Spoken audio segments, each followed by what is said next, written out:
Hi guys, అందరు ఎలా ఉన్నారు? సూపర్ ఉన్నారు కదా. నేనేమో సూపర్ ఉన్నా అండి. ముందుగా ఒక లైక్ అండ్ సబ్స్క్రైబ్ చేసుకోండి గైస్.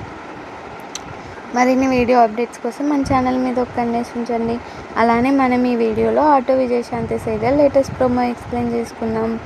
విజయశాంతి వాళ్ళ అత్త ఇలా విజయశాంతి వాళ్ళ పిన్ని అంటే అదే చిరంజీవి వాళ్ళ మేనత్త అండి. ఇలా మాట్లాడుకుంటూ ఉంటారు. అమ్మ ఫోటో లేదని ఇంట్లో పెట్టుకోలేదని చిరంజీవి బాధపడుతున్నాడు అని చెప్తే అవునా అంటే ఇప్పుడు మనం ఏం చేయలేం కదా అంటూ ఉంటుంది. ఇంకో పక్క ఏమో విజయశాంతి ఆ ఫోటోని ఎట్లయినా తీసుకొని రావాలని చెప్పేసి ఇద్దరు కలిసి ప్లాన్ వేస్తూ ఉంటారు. ఇంకో పక్క చిరు వచ్చే టైంకి అసలు నువ్వెవరివే ఇంట్లో రావడానికి అంటూ విజయశాంతితో గొడవ పడుతూ ఉంటుంది. ఇద్దరు జుట్టు పట్టుకుంటుంటే ఏందత్త నువ్వు నా పెళ్ళాన్ని అంటున్నావు అంటే అవునరా అంటానురా నేను నీ పెళ్ళాన్ని అంటాను అంటూ జుట్టు పట్టి కొడుతూ ఉంటే చిరు ఏమో ఏమవుతుంది వీళ్ళిద్దరికని నువ్వు ఇంట్లోకి రావే ఎట్లొస్తావో చూస్తా అంటే నేను వస్తా అని విజయశాంతి వెళ్ళి ఆ ఫోటో